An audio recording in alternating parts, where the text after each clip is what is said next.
सतनाम करता पुरख निर्भव निर्वैर अकाल मूरत अजोनी सैभं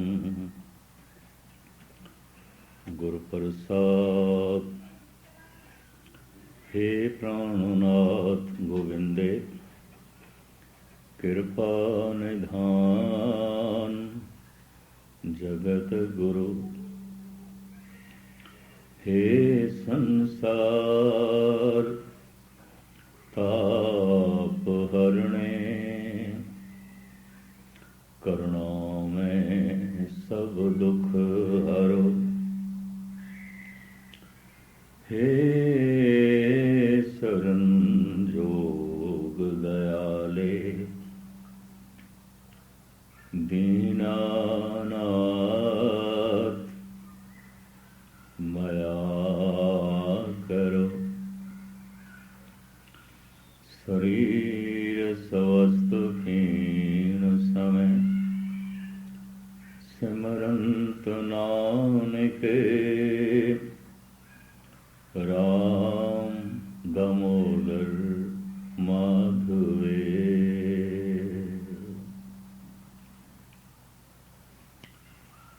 गुरु रूप सत्संग जीओ फतेह प्रवान करने। वाहिगुरू जी का खालसा वाहिगुरू जी की फतेह। धार्मिक ज्ञान ऐसा कहता है कि जीवन मिले है परम जीवन की प्राप्ति लई। परम जीवन इसे जीवन विच इस तरह छुपया होया है जिस तरह कोई दरख्त ते फल बीज के अंदर छुपया होया है। एक बहुत वड्डा दरख्त फलों नाल लदया होया एक छोटे जिहा बीज दे छुपया होया है। बीज टुट के मिट के फल बन सकता है, वृक्ष बन सकता है। इस जीवन के मिटदियां ही परम जीवन का जन्म आता है, उंज नहीं आता।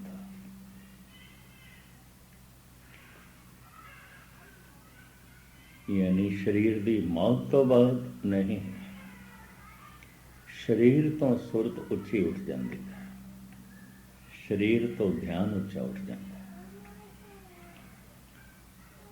जैसे इस संबंध जो धार्मिक खोज है, शरीर की पूरी पड़ताल करने वाले कहते हैं धर्म शरीर की लोड़ नहीं है। किधरे भी नहीं दिखाई देता कि इनू धर्म की लोड़ है। धन की लोड़ है, भोजन की लोड़ है, पानी की लोड़ है।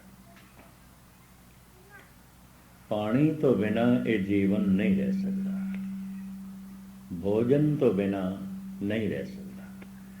छोटी दी साइंटिस्ट भी कहते हैं चंगी तरह पड़चोल करके देख लिया किसी भी शरीर के हिस्से नूं धर्म की लोड़ होवे ऐसा नहीं दिखाई देता, ऐसा नहीं प्रतीत होता। इस वास्ते नास्तिक तबीयत दे विज्ञानक ते तार्किक ऐसा भी कह देंदे ने मूर्ख लोग धर्म के रस्ते ते चलते हैं। ना समझ बंदे डरपोक मनुख निराश मनुख परमात्मा का दामन पकड़दा, जिन्हां दी अपनी शक्ति कोई कम नहीं कर सकी गैबी शक्ति नूं पुकारदा है। वो इस तरह भी कहते हैं। पर चोटी दे संत महापुरुष कहते हैं महामूर्ख ने जिन्हां दे अंदर धर्म की तड़प नहीं पैदा हुई, शरीर के तल ते रुक गए। महामूर्ख ने ना समझने। और आपकी ज्ञात अर्ज करा ये साइंटिस्ट या तार्किक या नास्तिक जो कहते हैं धार्मिक लोग मूर्ख ने। धर्म का जन्म डर तो होया है, धर्म का जन्म निराशा तो होया है। धर्म का जन्म मनुख की अपनी शक्ति नाल कुछ खेड नहीं बनी जो कुछ चाहता सी तो गैबी शक्ति में पुकारता है, जबकि कोई गैबी शक्ति नहीं है। तो तार्किक, नास्तिक और चोटी दे साइंटिस्ट ऐसा कहते ने, शरीर के अंदर किधरे धर्म की लोड़ होवे, जप की लोड़ होवे, सतसंग की लोड़ होवे, ऐसा नहीं दिखाई देता। पानी की लोड़ है। ये गुरुआं की बाणी की लोड़ नहीं है। भोजन की लोड़ है, भजन की लोड़ नहीं है। पदार्थों की लोड़ है, परमात्मा की लोड़ नहीं है। दावा बड़ा परवल करते हैं कि दिखाओ किधरे कि शरीर दे परमात्मा की भी लोड़ है, मनुख नूं नाम की भी लोड़ है, कहते पानी की लोड़ है। कहते असीं सिद्ध कर सकते हैं, पानी ना मिले मनुख नहीं रह सकता।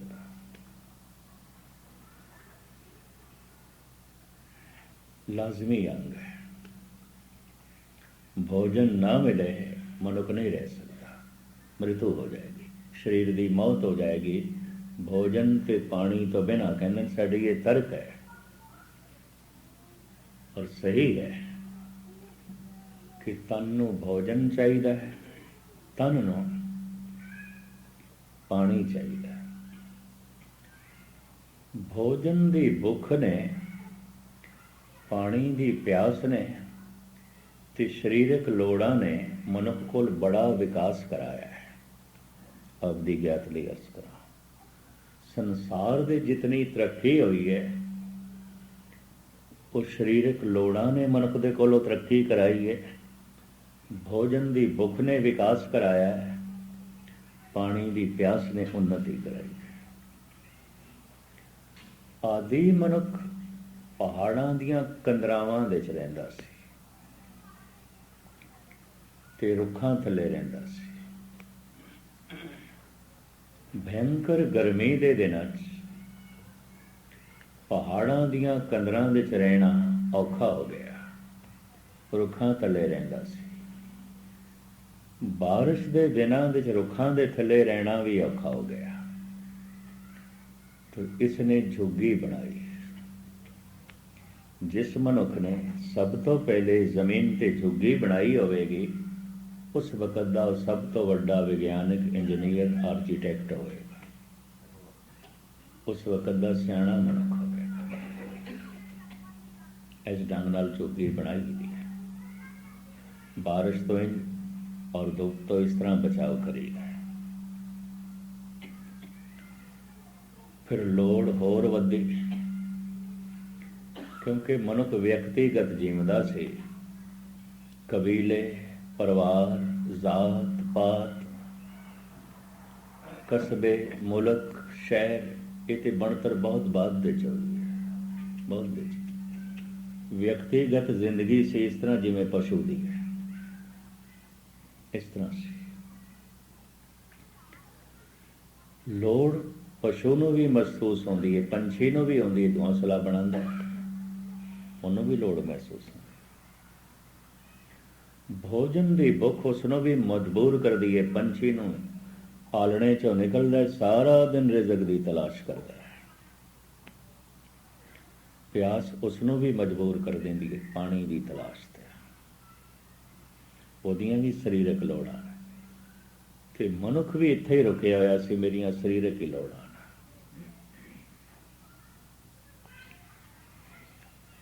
शरीरक लोड़ ने पहाड़ों की कंदरां चो इसनूं कढ़िया, क्योंकि गर्मी लगन लग पई, रुखां थल्ले आ गया। पर बारिश दे च रुख दे च बचाव करना औखा सी। जे सारी रात मींह पैंदा तो बारिश दरखत तो भी टपकन लग पैंदा सी पानी। फिर इसने झुग्गी बनाई, फिर इसने मिट्टी दे कोठे बनाए, फिर इसने मिट्टी दियां ईटां बना के जरा सोहणे ढंग नाल मकान बनाए। चलिया ते पहाड़ां दियां कंदरावां तो सी, अज 100 मंजिला उचियां उचियां बिल्डिंगां दा मालिक है। लोड़ा ने सारा विकास कराया, जरूरत है। ਪਹਾੜਾਂ ਦੀ ਕੰਦਰਾਂ ਦੇ ਰੁੱਖਾਂ ਥੱਲੇ ਆਦਿ ਮਨੁੱਖ ਨੰਗਾ ਹੀ ਰਹਿੰਦਾ ਸੀ, ਜੈਸੇ ਪਸ਼ੂ। ਧੰਨ ਗੁਰੂ ਨਾਨਕ ਦੇਵ ਜੀ ਮਹਾਰਾਜ ਕਹਿੰਦੇ ਨੇ, ਵਿਸਮਾਦ ਨਾਂਗੇ ਫਿਰੇ ਜੰਤ। ਮਹਾਰਾਜ ਕਹਿੰਦੇ ਨੇ, ਮੈਂ ਤੇ ਹੈਰਾਨ ਹੋ ਜਾਣਾ, ਵਿਸਮਾਦ ਹੋ ਜਾਣਾ, ਨਗਨਤਾ ਦਾ ਬੋਧ ਪਸ਼ੂਆਂ ਨੂੰ ਨਹੀਂ ਹੈ। ਅਸੀਂ ਨੰਗੇ ਹਾਂ ਐਸਾ ਖਿਆਲ ਨਹੀਂ ਹੈ ਉਹਨਾਂ ਨੂੰ, ਕਿਸੇ ਵੀ ਪਸ਼ੂ ਨੂੰ ਨਹੀਂ ਹੈ। ਸਮਝ ਨਹੀਂ, ਸਮਝ ਦੇ ਨਾਲ ਹੀ ਸਮਾਜ ਦਾ ਜਨਮ ਹੁੰਦਾ ਹੈ, ਲੱਜਾ ਦਾ ਜਨਮ ਹੁੰਦਾ ਹੈ, ਸ਼ਰਮੋ ਹਯਾ ਦਾ ਜਨਮ ਹੁੰਦਾ ਹੈ। ਇਸਲਾਮ ਐਸਾ ਕਹਿੰਦਾ ਹੈ, ਮਨੁੱਖਤਾ ਦਾ ਉਸ ਦਿਨ ਜਨਮ ਹੋਇਆ, ਇਨਸਾਨੀਅਤ ਦਾ ਉਸ ਦਿਨ ਜਨਮ ਹੋਇਆ ਜਿਸ ਦਿਨ ਬਾਬੇ ਆਦਮ ਨੂੰ ਮਹਿਸੂਸ ਹੋਇਆ ਮੈਂ ਨੰਗਾ, ਔਰ ਉਹਨੇ ਦਰਖਤਾਂ ਦੇ ਪੱਤਿਆਂ ਨਾਲ ਆਪਣਾ ਤਨ ਢੱਕਿਆ। ਇਸਲਾਮ ਇੰਝ ਕਹਿੰਦਾ ਹੈ, ਇਨਸਾਨੀਅਤ ਦਾ ਜਨਮ, ਮਨੁੱਖਤਾ ਦਾ ਜਨਮ ਨਗਨਤਾ ਦੇ ਬੋਧ ਤੋਂ ਹੋਇਆ।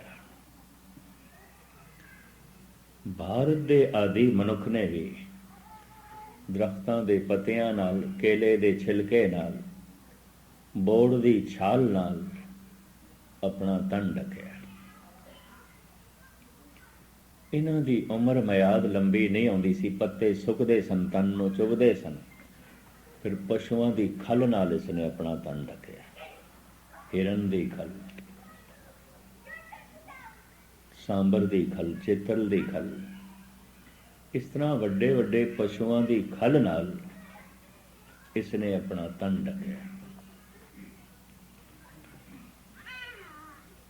ਸਹਿਜੇ ਸਹਿਜੇ ਇਹ ਜਾਨਵਰ ਹਰ ਜਗ੍ਹਾ ਮੁਯੱਸਰ ਨਹੀਂ ਸਨ, ਹਰ ਵਕਤ ਮੁਯੱਸਰ ਨਹੀਂ ਸਨ।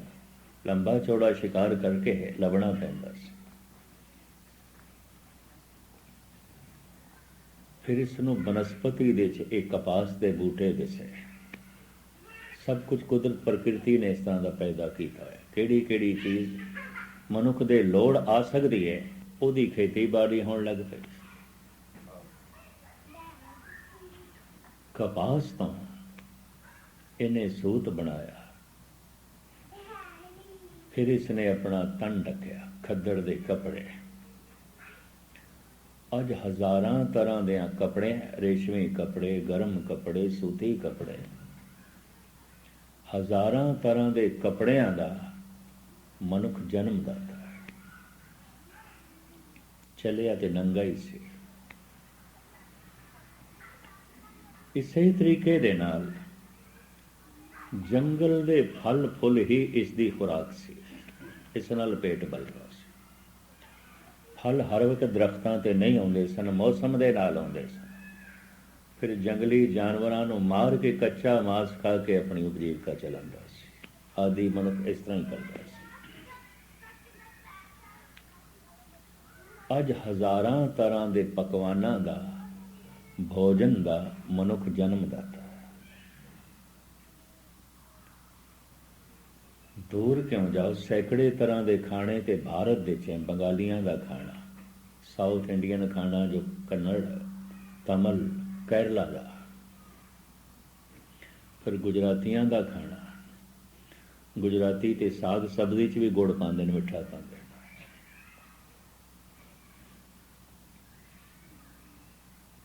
ਕਹਿਣ ਤੋਂ ਮੁਰਾਦ ਫਿਰ ਪੰਜਾਬੀਆਂ ਦੇ ਖਾਣੇ, ਕਸ਼ਮੀਰੀਆਂ ਦੇ ਖਾਣੇ, ਇਰਾਨੀਆਂ ਦਾ ਖਾਣਾ ਅਲੱਗ ਹੈ, ਅਰਬੀਅਨ ਲੋਕਾਂ ਦਾ ਖਾਣਾ ਅਲੱਗ ਹੈ, ਯੂਰਪੀਅਨ ਖਾਣੇ ਅਲੱਗ ਨੇ, ਫਿਰ ਚੀਨੀਆਂ ਦਾ, ਚਾਈਨੀਜ਼ ਖੁਰਾਕ ਅਲੱਗ ਹੈ, ਉਹ ਖਾਣੇ ਅਲੱਗ ਨੇ।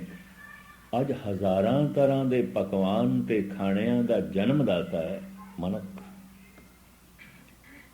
ਖੁਰਾਕ ਇਸ ਦੀ ਆਦੀ ਸੀ ਜੰਗਲ ਦੇ ਫਲ ਫੁੱਲ ਜਾਂ ਜੰਗਲੀ ਜਾਨਵਰਾਂ ਦਾ ਕੱਚਾ ਮਾਸ।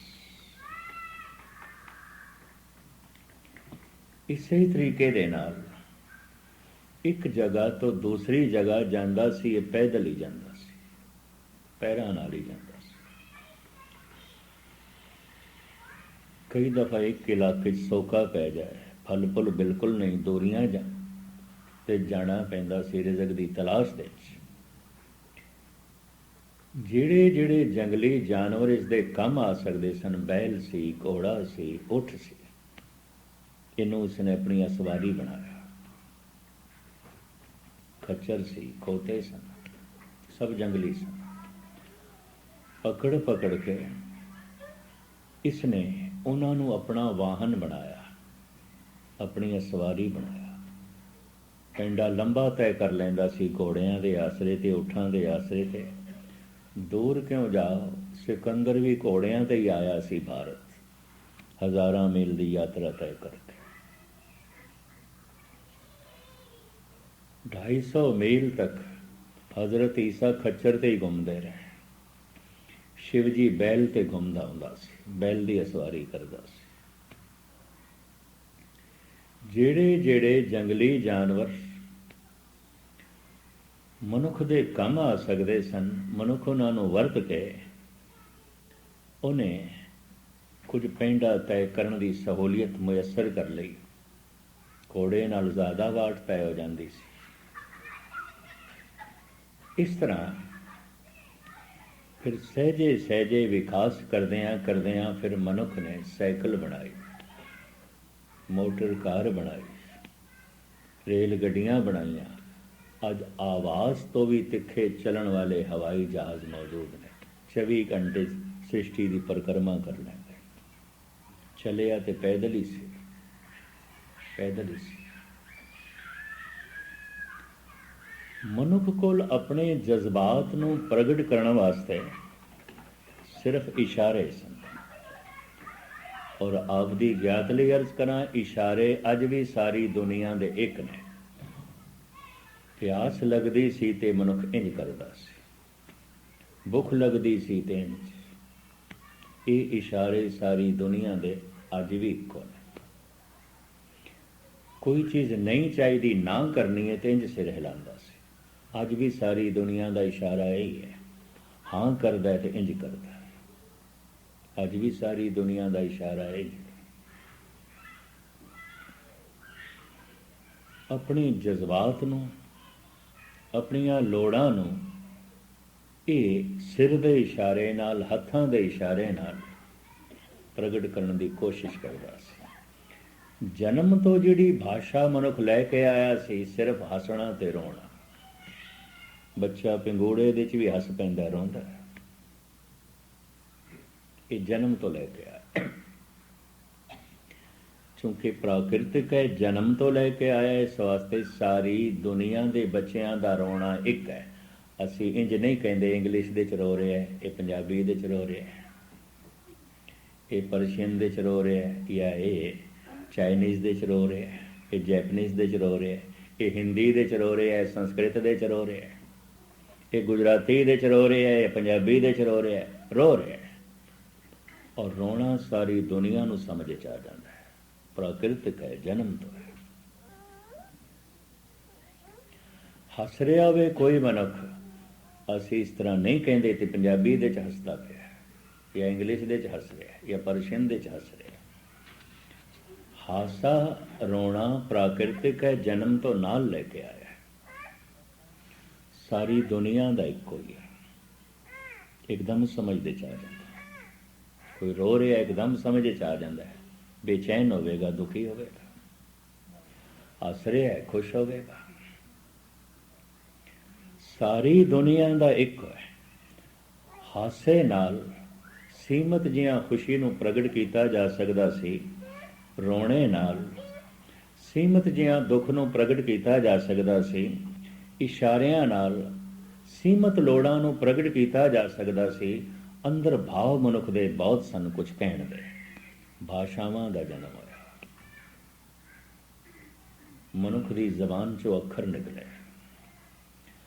अज हज़ारां तरह दीयां भाषावां दा मनुख जन्मदाता है। दूर क्यों जाओ, पंजाबी भी एक तरह की नहीं है। मालवे की पंजाबी अलग है, तो माजे की अलग है, चढ़दी पंजाबी अलग है, लैंदी पंजाबी अलग है। लाहौर तो परे चले जाओ तो पंजाबी अलग है। सरगोदे की पंजाबी, गुजरात मियाँ वाली मुल्तान की पंजाबी, फ्रंटीयर की पंजाबी अलग है, लैंदी पंजाबी। मैनू चंगी तरह याद है, श्रोमणी कमेटी ने दास की सेवा लाई सी। एक दफ़ा धन गुरु नानक देव जी महाराज के पुरब ते ननकाना साहब ਉੱਥੇ ਮੰਗ ਸੀ ਵੀ ਸਾਰਾ ਪ੍ਰੋਗਰਾਮ ਟੈਲੀਕਾਸਟ ਹੋਣਾ ਹੈ ਤੇ ਉਰਦੂ ਦੇ 'ਚ ਬੋਲਣਾ ਹੈ। 10 ਉਰਦੂ ਦੇ 'ਚ ਉੱਥੇ ਕਥਾ ਕਰਦਾ ਰਿਹਾ, ਗੁਰਬਾਣੀ ਦੀ ਵਿਚਾਰ ਸਰਵਣ ਕਰਾਉਂਦਾ ਰਿਹਾ। ਗੁਰਪੁਰਬ ਵਾਲੇ ਦਿਨ ਸੰਗਤਾਂ ਦੀ ਵੀ ਮੰਗ ਵੀ ਪੰਜਾਬੀ 'ਚ ਹੀ ਬੋਲੀਏ। ਫਿਰ ਉਸ ਦਿਨ ਮੈਂ 3 ਹਾਜ਼ਰੀਆਂ ਭਰੀਆਂ ਪੰਜਾਬੀ ਵਿੱਚ।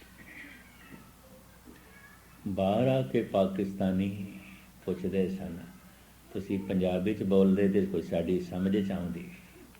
ਮੈਂ ਕਿਹਾ ਮੈਂ ਤਾਂ ਪੰਜਾਬੀ 'ਚ ਹੀ ਬੋਲਿਆ। ਕਹਿੰਦੇ ਇਹ ਕਿਹੜੀ ਪੰਜਾਬੀ ਹੈ? ਨਹੀਂ ਸਮਝ ਚਾਹੀਦੀ, ਪੂਰੀ ਗੱਲ ਨਹੀਂ ਸਮਝ ਚਾਹੀਦੀ। ਇੱਕ ਤਰ੍ਹਾਂ ਦੀ ਕੋਈ ਪੰਜਾਬੀ ਨਹੀਂ ਹੈ, ਇੱਕ ਤਰ੍ਹਾਂ ਦੀ ਇੰਗਲਿਸ਼ ਵੀ ਨਹੀਂ ਹੈ। ਮੇਰੇ ਨਾਲ ਸਰਦਾਰ ਲੋ ਸਿੰਘ, ਇੰਗਲੈਂਡ ਦਾ ਇੱਕ ਅੰਗਰੇਜ਼ ਸੱਜਿਆ ਹੋਇਆ ਸਿੰਘ ਹੈ। 2-1 ਮਹੀਨੇ ਇੰਡੀਆ ਨਾਲ ਭਰਮਣ ਕਰਦਾ ਹੈ, ਕਦੀ ਕਦੀ ਵਿਦੇਸ਼ਾਂ 'ਚ ਵੀ ਆਉਂਦਾ ਹੈ। ਇੱਕ ਦਫਾ ਕੈਨੇਡਾ ਨਾਲ ਆਇਆ। ਉੱਥੋਂ ਦੇ ਲੋਕ ਹੀ ਪੁੱਛਦੇ ਸਨ ਕਿਹੜੀ ਇੰਗਲਿਸ਼ ਬੋਲਦਾ ਹੈ। ਮੈਂ ਕਿਹਾ ਹੱਦ ਹੋ ਗਈ, ਬੱਚੇ ਨਹੀਂ ਸਮਝਦੇ ਸਨ। ਉਚਾਰਨ ਅਲੱਗ ਅਲੱਗ ਹੋ ਜਾਂਦਾ ਹੈ, ਅਲੱਗ ਅਲੱਗ। ਇੱਕ ਤਰ੍ਹਾਂ ਦੀ ਹਿੰਦੀ ਵੀ ਨਹੀਂ ਹੈ। ਬਿਹਾਰੀ ਹਿੰਦੀ ਅਲੱਗ ਹੈ, ਯੂਪੀ ਦੀ ਹਿੰਦੀ ਅਲੱਗ ਹੈ, ਰਾਜਸਥਾਨ ਦੀ ਅਲੱਗ ਹੈ, ਮੱਧ ਭਾਰਤ ਦੀ ਅਲੱਗ ਹੈ। ਅੱਜ ਮਨੁੱਖ ਹਜ਼ਾਰਾਂ ਤਰ੍ਹਾਂ ਦੀਆਂ ਭਾਸ਼ਾਵਾਂ ਦਾ ਜਨਮਦਾਤਾ ਹੈ। ਚਾਈਨੀਜ਼ ਵੀ ਇੱਕ ਤਰ੍ਹਾਂ ਦੀ ਨਹੀਂ ਹੈ, ਇਹ ਵੀ ਮੈਂ ਅਰਜ਼ ਕਰਦਾ। ਪੁਰਾਣੇ ਬਜ਼ੁਰਗ ਤੇ ਕਹਿੰਦੇ ਸਨ ਪਰ ਦਰਿਆ ਪਾਰ ਕਰੀਏ ਤੇ ਬੋਲੀ ਬਦਲ ਜਾਂਦੀ, ਇੰਝ ਕਹਿੰਦੇ ਹੁੰਦੇ ਸੀ। 20 ਕੋਹਾਂ ਤੇ ਬੋਲੀ ਬਦਲ ਜਾਂਦੀ ਹੈ। ਅੰਦਰੂਨੀ ਜਜ਼ਬਾਤ ਨੂੰ ਪ੍ਰਗਟ ਕਰਨ ਵਾਸਤੇ ਅਨੰਤ ਭਾਸ਼ਾਵਾਂ ਦਾ ਜਨਮ ਹੋਇਆ। ਭਾਸ਼ਾ ਦਾ ਜਨਮ ਹੋਇਆ, ਲੋੜਾਂ ਦਾ ਵਿਕਾਸ ਹੋਇਆ, ਮਨੁੱਖ ਵਿਕਸਿਤ ਹੁੰਦਾ ਗਿਆ। ਵਿਕਾਸ ਦੇ ਨਾਲ ਖਤਰੇ ਵੀ ਵੱਧ ਗਏ। ਮਨੁੱਖ ਦਾ ਲੋਭ ਛੀਨਾ ਝਪਟੀ ਕਰਾ ਦਿੰਦਾ ਸੀ, ਮਨੁੱਖ ਦਾ ਹੰਕਾਰ ਜ਼ੁਲਮ ਕਰਾ ਦਿੰਦਾ ਸੀ। ਮਨੁੱਖ ਦੀ ਸੀਮਾ ਤੋਂ ਵਧੀ ਹੋਈ ਵਾਸ਼ਨਾ ਕਿਸੇ ਦੀ ਇੱਜ਼ਤ ਲੁੱਟ ਲੈਂਦੀ ਸੀ। ਪਹਿਲੇ ਮਨੁੱਖ ਜੇ ਕਿਧਰੇ ਲੜ ਪਏ ਤੇ ਨਾਖੂਨ ਬਸ ਇਹੀ ਹਥਿਆਰ ਸਨ, ਜਾਂ ਕੱਟ ਲੈਂਦਾ ਸੀ ਜਾਂ ਨਾਖੂਨ ਚਬਾਉਂਦਾ ਸੀ। ਪਸ਼ੂਆਂ ਕੋਲੋਂ, ਜੰਗਲੀ ਜਾਨਵਰਾਂ ਕੋਲੋਂ ਉਸ ਵਕਤ ਮਨੁੱਖ ਇਸ ਵਾਸਤੇ ਡਰਦਾ ਸੀ ਤੇ ਹਾਰ ਗਿਆ ਸੀ, ਉਹਨਾਂ ਦੇ ਨਾਖੂਨਾਂ ਦੇ ਮੁਕਾਬਲੇ 'ਚ ਇਸ ਦੇ ਨਾਖੂਨ ਕਮਜ਼ੋਰ ਸਨ। ਉਹਨਾਂ ਦੇ ਦੰਦਾਂ ਦੇ ਸਾਹਮਣੇ ਮਨੁੱਖ ਦੇ ਦੰਦ ਕਮਜ਼ੋਰ ਸਨ। ਹੱਥ ਦੇ 'ਚ ਲਾਠੀ ਆਈ, ਲਾਠੀ ਨਾਲ ਲੋਹੇ ਦੀ ਕਿੱਲ ਜੁੜੀ, ਬਰਛਾ ਬਣਿਆ। ਤਲਵਾਰ ਆਈ, ਸਹਿਜੇ ਸਹਿਜੇ ਬੰਦੂਕ ਆਈ। ਭਾਰਤ ਹਾਰ ਗਿਆ ਬਾਬਰ ਤੋਂ, ਕਿਉਂਕਿ ਉਹ ਤੋਪ ਲੈ ਆਇਆ ਸੀ। ਤੋਪ ਨਾਲ ਉਡਾਈ ਗਿਆ, ਭਾਵੇਂ ਇੱਕ ਮਾਮੂਲੀ ਜਿਹਾ ਤੋਪ ਸੀ, ਛੋਟੀ ਤੋਪ ਆਈ। ਫਿਰ ਟੈਂਕ ਆਏ, ਫਿਰ ਤਰ੍ਹਾਂ ਤਰ੍ਹਾਂ ਦੇ ਖਤਰਨਾਕ ਹਥਿਆਰ ਆਉਂਦੇ ਆਉਂਦੇ ਐਟਮ ਬੰਬ ਆਇਆ, ਹਾਈਡਰੋਜਨ ਬੰਬ ਆਇਆ। ਮਨੁੱਖ ਦਾ ਖਤਰਾ ਜਿਤਨਾ ਵੱਧਦਾ ਗਿਆ, ਉਤਨੇ ਖਤਰਨਾਕ ਹਥਿਆਰ ਪੈਦਾ ਹੁੰਦੇ ਗਏ। ਚੱਲਿਆ ਤੇ ਨਾਖੂਨਾਂ ਤੋਂ ਸੀ, ਚੱਲਿਆ ਤੇ ਦੰਦਾਂ ਤੋਂ ਸੀ, ਅੱਜ ਹਾਈਡਰੋਜਨ ਬੰਬ ਤੋਂ ਵੀ ਅੱਗੇ ਲੰਘ ਗਏ। ਇਸੇ ਤਰੀਕੇ ਦੇ ਨਾਲ ਗੌਰ ਨਾਲ ਦੇਖੀਏ, ਮਨੁੱਖ ਦੇ ਅੰਦਰ ਖਿਆਲ ਆਇਆ, ਜੋ ਮੈਂ ਸਮਝਿਆ, ਜੋ ਮੈਂ ਜਾਣਿਆ, ਕੱਲਿਆਂ ਮੈਂ ਜਾਣਿਆ, ਬਾਕੀਆਂ ਨੂੰ ਨਹੀਂ ਪਤਾ, ਔਰ ਮੇਰੀ ਜਾਣਕਾਰੀ ਬਹੁਤ ਲੰਬੇ ਸਮੇਂ ਤੱਕ ਰਵੇ। ਇੱਥੋਂ ਲਿਖਣ ਦੀ ਸ਼ੈਲੀ ਦਾ ਜਨਮ ਹੋਇਆ, ਅੱਖਰ ਬਣੇ। ਪਹਿਲੇ ਕੁਛ ਮਨੁੱਖ ਪੱਥਰਾਂ ਤੇ ਲਿਖਦੇ ਰਹੇ ਨੇ। ਭਾਰਤ ਵਿੱਚ ਭੋਜ ਪੱਥਰਾਂ ਤੇ ਲਿਖਦੇ ਰਹੇ ਨੇ। ਭੋਜ ਪੱਥਰਾਂ ਦੇ ਉੱਤੇ ਲਿਖੇ ਹੋਏ ਵੇਦ, ਉਪਨਿਸ਼ਦਾਂ ਅੱਜ ਵੀ ਤੁਸੀਂ ਲਖਨਊ ਮਿਊਜ਼ੀਅਮ ਵਿੱਚ, ਦਿੱਲੀ ਵਿੱਚ ਦੇਖ ਸਕਦੇ ਹੋ। भोज पत्र की उम्र कागज़ तो बहुत ज़्यादा है, बहुत ज़्यादा। ये बद्री नारायण के इलाके हिमालय दी उचियां चोटियां दे एक छोटा जिहा बूटा होंदा है, लंबे लंबे उसनूं पत्ते लगते हैं कागज़ की तरह, और उम्र उसकी इतनी लंबी है 3-3 हज़ार साल तक वो पत्ता खराब नहीं होता। कुदरत ने इतनी लंबी उम्र उसकी पाई। मनुख ने उस तो कागज़ां का काम लिया। अजकल उस पासे जिहड़े साधु उत्तराखंड दे रह जाते हैं, जब बर्फां पैणियां शुरू हो जांदियां ने, उन्हां सुके पत्तियां नूं ते भोज पत्र दे दरखत नूं टहनियां नूं जलाण लग पए सन। यूपी गौरमेंट नूं कानून बनाना पिया, 6 महीने की सज़ा रखनी पई जो आइंदा कोई तोड़ेगा या जलाएगा, क्योंकि नस्ल ही खत्म हो रही सी। मनुख ने लिखिया पत्थरां ते, भोज पत्थरां ते, फिर इसने हत्थां नाल कागज़ बनाया ताड़ी दे दरखत का, मोटा कागज़। पहली धन गुरु ग्रंथ साहब जी महाराज की भीड़ भी उसे ही मोटे कागज़ से लिखी गई है। अजकल भीड़ मलियां कोले करतारपुर साहब दे है, जिहड़ी पहली भीड़ रामसर दे तैयार कराई धन गुरु अर्जन देव जी महाराज, ਉਹਦਾ वजन इतना है 4 आदमी प्रकाश कर सकते हैं, कला नहीं कर सकता। वजन बहुत ज़्यादा, बहुत वड्डी भीड़ और बड़ा मोटा कागज़ है। अज हज़ारां तरह के कागज़ां का ते छापियां का मनुख जन्म दाता है, वधिया तो वधिया कागज़ का ते प्रिंटिंग प्रेस छापे खानियां का मनुख जन्म दाता है। चलिया सी भोज पत्थरां तो या पत्थरां तो। जिंदगी दे हर शोबे दे जिहड़ा विकास होया है, मनुख दी लोड़ ने कराया है, भुख ने कराया है, प्यास ने कराया है। कोई इंजीनियर है, कोई डॉक्टर है, कोई लॉयर है, कोई चोटी का साइंटिस्ट है, विज्ञानक है। अगर देखोगे ये पिछे 2 रोटियां नहीं धक्का मारिया तो सब कुछ कराया, रोटी बजाती रही है। भोजन की भुख ने मनुख नूं इंजीनियर बना दिता, किसी ने डॉक्टर बना दिता। पदार्थां की लोड़ ने किसी नूं तगड़ा व्यापारी बना दिता, बिजनेसमैन बना दिता, किसी नूं बहुत वड्डा जमींदार बना दिता। पदार्थां की लोड़, भोजन की भुख, पानी की प्यास, ये सारा विकास भोजन का है। जितना तुसी देखते हो, इन्हां ही पदार्थां की लोड़ ने रेलां, मोटरां, गड्डियां, सड़कां, हवाई जहाज़ां नूं जन्म दिता।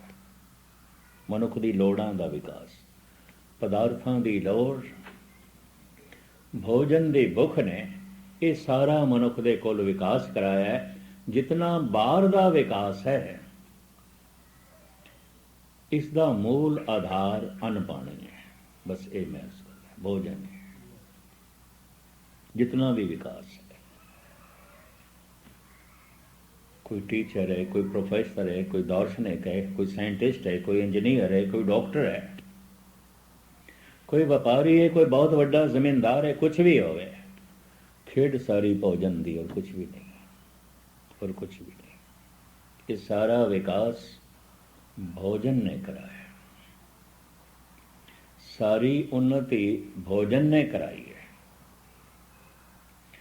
हुण जिहड़ा मैं दूसरा नुकता तुहाडे सामने रखण लगा, क्योंकि गुरबाणी अति सूक्ष्म है। परमात्मा प्रभु का नाम प्राकृतिक लोड़ नहीं है। साइंटिस्ट ठीक कहते हैं, कहते शरीर की पड़चोल करके असी देख लिया है, कोई नाम की लोड़ नहीं, कोई राम राम जपण की लोड़ नहीं, कोई अल्लाहू अल्लाहू करन की लोड़ नहीं, कोई वाहिगुरू वाहिगुरू करन की लोड़ नहीं, लोड़ ही नहीं है शरीर की। कहता असी देख लिया। कोई धर्म ग्रंथों का पाठ करने की लोड़ ही नहीं, इसकी लोड़ ही नहीं, शरीर के किधरे दिखाई नहीं देता इसकी लोड़।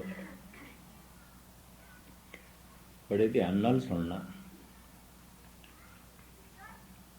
ਪਦਾਰਥ ਪ੍ਰਾਕਿਰਤਿਕ ਲੋੜ ਹੈ। ਜਨਮ ਤੋਂ ਭੋਜਨ ਦੀ ਭੁੱਖ ਹੈ, ਜਨਮ ਤੋਂ ਭਜਨ ਦੀ ਭੁੱਖ ਨਹੀਂ ਹੈ, ਨਹੀਂ ਹੈ।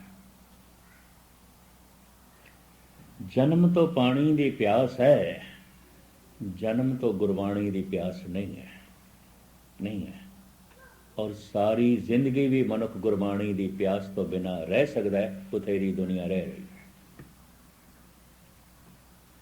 ਸਾਰੀ ਜ਼ਿੰਦਗੀ ਵੀ ਮਨੁੱਖ ਭਜਨ ਤੋਂ ਬਿਨਾਂ ਰਹਿ ਸਕਦਾ ਹੈ, ਦੂਰ ਕਿਉਂ ਜਾਓ 90% ਦੁਨੀਆ ਰਹਿ ਰਹੀ ਹੈ। ਮੰਦਿਰ ਮਸਜਿਦ ਗੁਰਦੁਆਰਿਆਂ ਜੋ ਆਉਂਦੇ ਨੇ ਸਾਰੀ ਦੁਨੀਆ 10% ਤੋਂ ਜ਼ਿਆਦਾ ਨਹੀਂ ਨੇ, ਇਹ ਵੀ ਮੈਂ अर्ज करते ਰਹਿ ਰਹੇ। ਇਸ ਤੋਂ ਤਰਕ ਨੂੰ ਬੜਾ ਪ੍ਰਬਲ ਬਲ ਮਿਲ ਜਾਂਦਾ ਹੈ। ਭੋਜਨ ਦੀ ਲੋੜ ਹੈ, ਭਜਨ ਦੀ ਨਹੀਂ। ਪਾਣੀ ਦੀ ਲੋੜ ਹੈ, ਗੁਰਬਾਣੀ ਦੀ ਲੋੜ ਨਹੀਂ। ਪਦਾਰਥਾਂ ਦੀ ਲੋੜ ਹੈ, ਪਰਮਾਤਮਾ ਦੀ ਨਹੀਂ। ਇਹਦੇ 'ਚ ਵਕਤ ਜ਼ਾਇਆ ਵੀ ਨਾ ਕਰੀਏ। ਫਰਾਇਡ ਜੈਸੇ ਇੱਕ ਸਾਇੰਟਿਸਟ ਨੇ, ਮਨੋਚਿੰਤਕ ਨੇ, ਡਾਕਟਰ ਸੀ ਜਰਮਨੀ ਦਾ ਬੜਾ ਪ੍ਰਸਿੱਧ। ਉਹ ਤੇ ਕਹਿੰਦੇ ਨੇ ਭਾਰਤ ਦੇ ਸੰਤ ਗਲਤ ਕਹਿੰਦੇ ਨੇ ਮਨ ਦੇ 'ਚ ਆਰਾਮ ਹੈ, ਕਹਿੰਦਾ ਕਤਈ ਨਹੀਂ, ਮਨ ਦੇ 'ਚ ਕਾਮ ਹੈ। ਬਿਲਕੁਲ ਗਲਤ ਕਹਿੰਦੇ।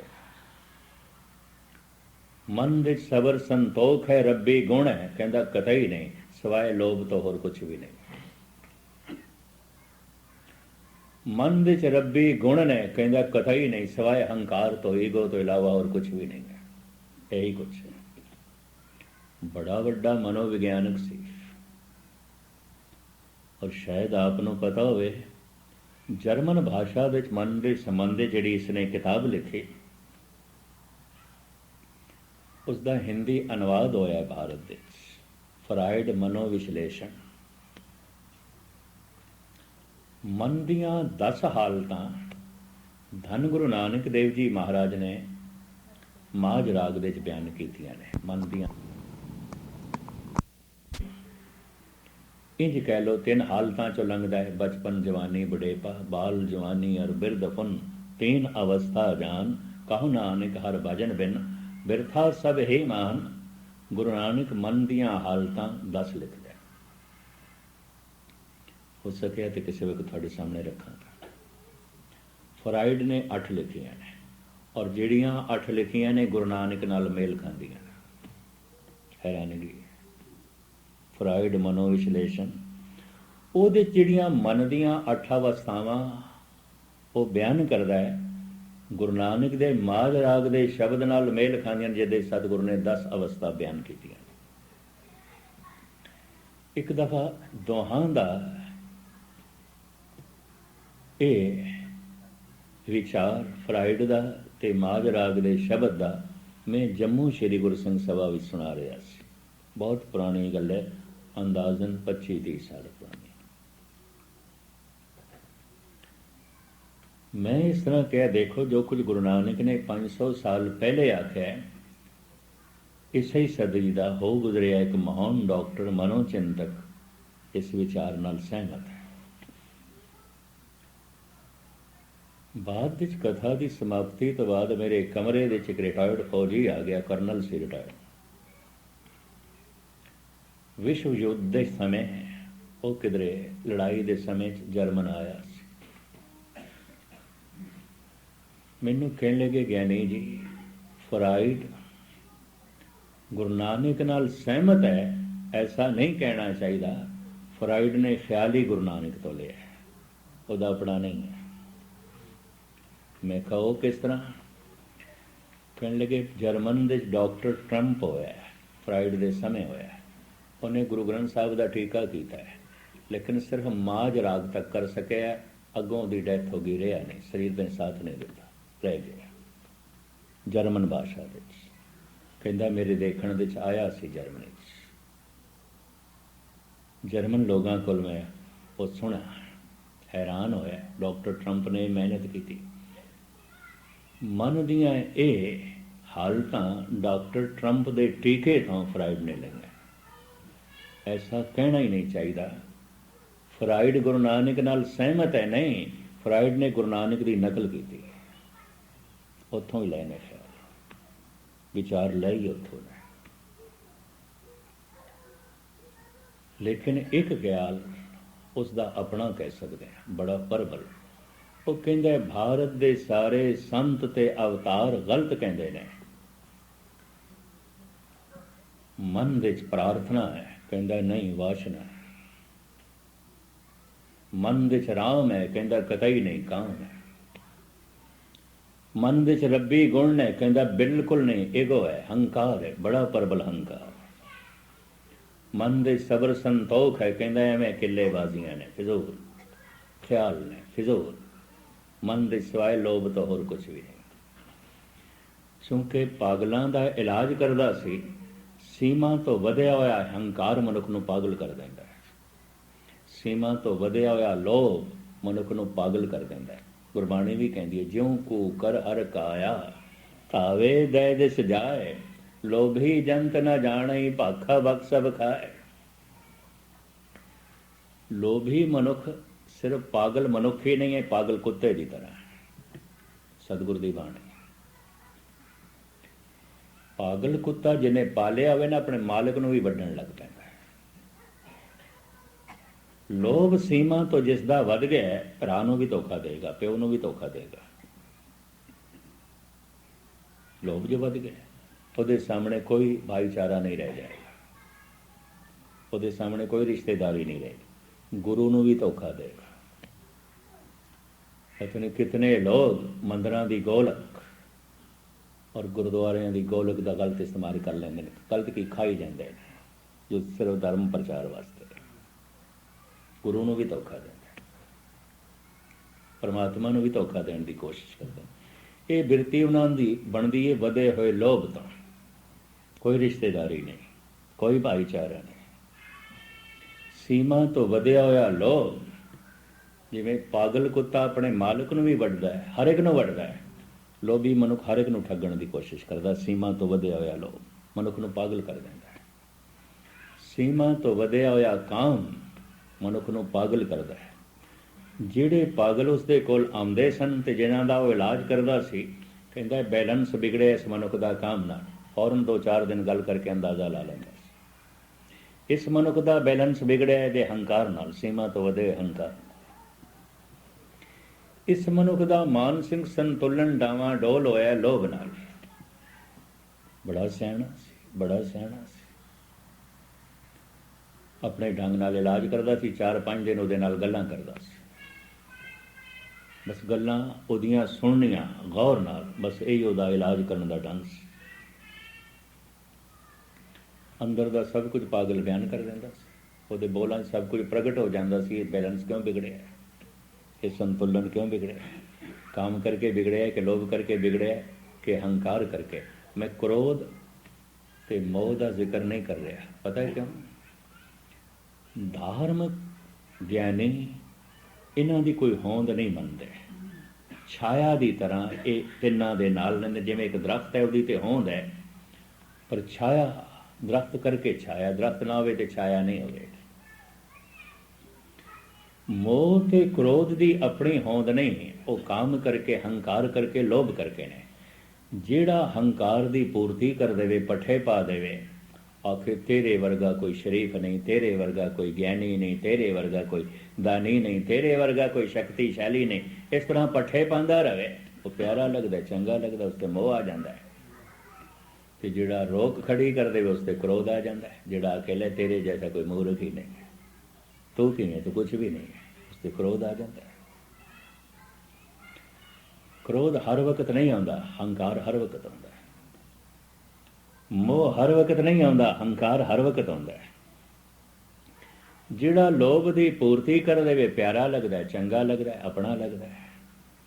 ਤੇ ਜਿਹੜਾ ਰੋਕ ਖੜੀ ਕਰ ਦੇਵੇ, ਉਸ 'ਤੇ ਕ੍ਰੋਧ ਆ ਜਾਂਦਾ ਹੈ। ਕ੍ਰੋਧ ਦਾ ਮਤਲਬ ਕੀ ਹੈ? ਕਿਸੇ ਨੇ ਰੁਕਾਵਟ ਖੜੀ ਕੀਤੀ ਹੈ, ਹੰਕਾਰ ਪੂਰਤੀ ਦੇ 'ਚ, ਲੋਭ ਪੂਰਤੀ ਦੇ 'ਚ, ਕਾਮ ਪੂਰਤੀ ਦੇ 'ਚ। ਹੋਰ ਤਾਂ ਕੋਈ ਮਤਲਬ ਨਹੀਂ ਹੈ। ਜੈਸੇ ਪਾਣੀ ਵਿੱਚ ਮਨੁੱਖ 5-7 ਮਿੰਟ ਲਈ ਡੁਬਕੀ ਲਾ ਸਕਦਾ ਹੈ, ਲੰਬਾ ਨਹੀਂ ਬੈਠ ਸਕਦਾ ਪਾਣੀ 'ਚ।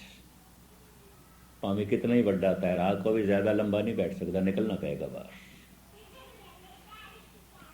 ਦਰਿਆਵਾਂ ਦੇ ਕੰਢੇ ਰਹਿਣ ਵਾਲੇ ਔਰ ਤੈਰਾਕ ਲੋਕ ਇਸ ਨੂੰ ਸਮਝਦੇ ਨੇ।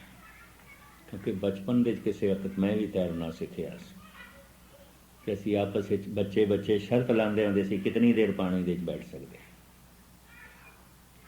जिहड़ा ज़्यादा बैठ जाता सी उन्होंने सब तो अग्रसर मन्निया जाता सी बई ये बड़ा तैराक है।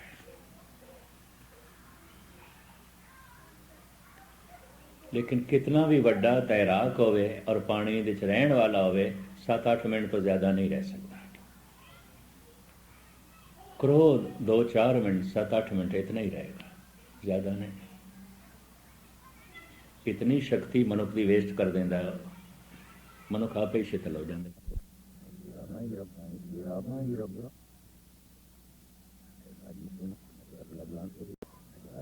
मुख्तसर में अर्ज करना समा अपनी चाल नाल चल रहा है। सारा विकास मनुख तो होया है भोजन करके, सारा विकास मनुख तो होया है पदार्थां की लोड़ करके। फ्राइड जैसे भी मनुख कह उठे परमात्मा मनुख की लोड़ है, ऐसा मैनू दिखाई नहीं देता, दिखाई नहीं देता। बड़े बड़े तार्किक बड़े बड़े साइंटिस्ट अजे परमात्मा नू नहीं मन सके, ये भी मैं अर्ज कर दिया। और वो कहते हैं शरीर के किसी भाग नू भी परमात्मा की लोड़ होवे इस तरह दिखाई भी नहीं देता। इनू मन पानी की लोड़ है, पदार्थों की लोड़ है। सर्दी तो बचाना है, तन नू गर्मी तो बचाना है, भुख लगी है भोजन देना है, प्यास लगी है पानी देना, यह लोड़ां जापदियां। पदार्थों की लोड़ ने, भोजन की भुख ने ते पानी की प्यास ने ये सारा विकास कराया है, सारा विकास कराया है। और बड़ी प्रबल दलील देने ने जन्म तो भजन की कोई भुख नहीं है, परमात्मा की कोई भुख नहीं है। हुण मैं अर्ज करा ठीक कहते हैं, अपने मैनेज और ठीक कहते हैं, जन्म तो नहीं है, वाकई नहीं है। परमात्मा की भुख उस दिन पैदा होती है, किस दिन? जिस दिन मनुख पदार्थों तो उदास हो जाता है, बोर हो जाता है, बेचैन हो जाता है, उस तो पहले नहीं, उस तो पहले नहीं। निरंकार की भुख उस दिन पैदा होती है, किस दिन? जिस दिन मनुख परिवार तो उदास हो जाता है, निराश हो जाता है, उस तो पहले नहीं, पता ही नहीं। परमात्मा की तड़प प्यास उस दिन पैदा होती है जिस दिन संसार की प्यास उससे रहिंदी नहीं तो बोर हो जाता है, बेचैन हो जाता है, उब जाता है, कुछ नहीं कुछ नहीं कुछ नहीं, उस दिन पैदा होती, उस तो पहले नहीं पैदा होती। इस चक्कर च ना पैना कि मंदिर मस्जिद गुरुद्वारे चर्च के जिहड़े जाण वाले ने परमात्मा की प्यास करके जाते हैं, परमात्मा की भुख करके जाते नहीं, ये भी पदार्थों की भुख करके जाते हैं, ये भी गुरु को संसार का ही सुख मंगण जाते हैं। संसार तो उदास नहीं ने, नहीं ने, नहीं।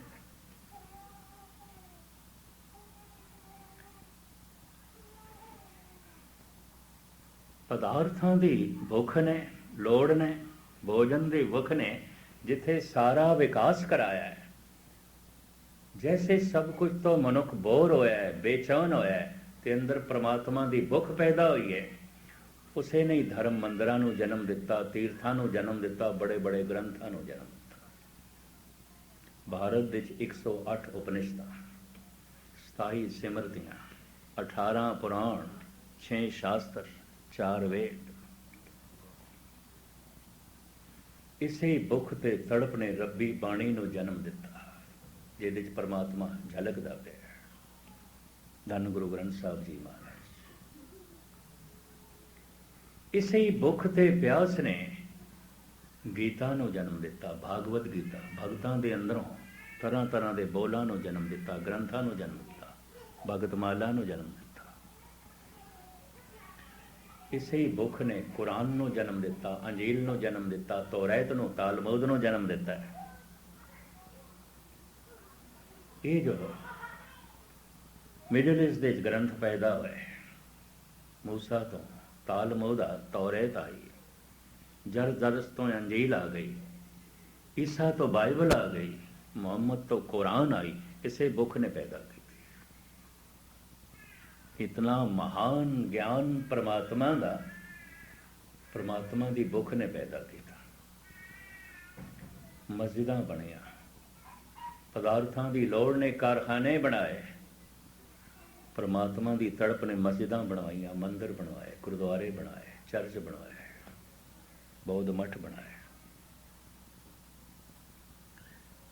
पदार्थां की लोड़ ने, भोजन की भुख ने रोज़गार के साधन मुहैया किए, तरह तरह की खेतीबाड़ी, तरह तरह के बिजनेस व्यापार, तरह तरह की मार्केट। लेकिन परमात्मा की भुख ने धर्म मंदिरां नूं जन्म दिता, सत्संग नूं जन्म दिता, कथा कीर्तन नूं जन्म दिता, नमाज नूं जन्म दिता, प्रेर नूं जन्म दिता, प्रार्थना नूं जन्म दिता, ध्यान साधना नूं जन्म दिता, पता नहीं कितने धर्म ग्रंथां नूं जन्म दिता। एक नुकता बयान करके मैं समाप्ति करदा, बाकी खुलासा कल। संसार विच बड़ी मेहनत की, बड़ी मेहनत की, अगर पदार्थ मिल भी गया तो कुछ भी नहीं मिलेगा, कुछ भी नहीं मिलेगा। इन्नी भी महसूस करते हैं। चंगे तो चंगा परिवार मिल भी गया तो कुछ भी नहीं मिलेगा, कुछ भी नहीं मिले, कुछ भी नहीं मिले। ये भी महसूस कर, बड़े ध्यान नाल सुन लेना। चंगे तो चंगा मकान मिल भी गया तो कुछ भी नहीं मिलेगा, कुछ भी नहीं मिलेगा, कुछ भी नहीं मिलेगा। परमात्मा की खोज की, बड़ी मेहनत की, बड़ी मेहनत की, नहीं भी मिले तो भी बहुत कुछ मिल जाता है, बहुत कुछ मिल जाता है। ये भी महसूस, नहीं भी मिले तो भी उसकी तड़प बहुत कुछ दे जाती है, उसकी प्यास बहुत कुछ दे जाती है, उसकी भुख बहुत कुछ दे जाती है। तुसीं आखोगे भुख दे जाती है, हाँ, उसकी भुख बहुत कुछ दे जाती है।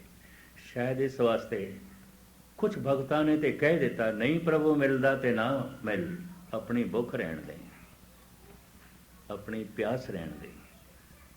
अमीर खुसरो जैसे सूफी फकीर ने तो इत्थे तक कह दिता, या रब दुआए वसल ना हरगिज़ कबूल हो।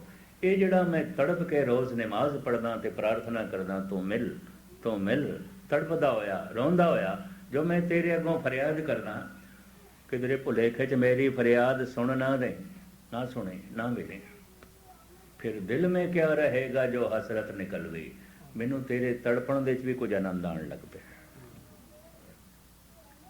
मैनू तेरी भुख दे भी कुछ रस मिलन लग पे, मैनू तेरी प्यास दे भी आनंद मिलन लग पे। मैं अजे इस आनंद नूं ही जर नहीं सकता, तू मिल गया तो तेरा आनंद मैं किवें जरांगा, तू ना ही मिलते ठीक। बड़े ध्यान नाल सुनना। चंगे तो चंगे पदार्थ मिल भी गए तो कुछ भी नहीं मिलेगा, कुछ भी नहीं मिलेगा। अगर परमात्मा की भुख है तो प्यास है, परमात्मा नहीं भी मिले तो फिर बहुत कुछ मिल गया, बहुत कुछ मिल गया। इसनों मैं कल खोलने की कोशिश करांगा कि थोड़ी स्रोत की लड़ी बनी रही और सतगुरु रहमत करने भुख प्यास थोड़े अंदर पैदा हो।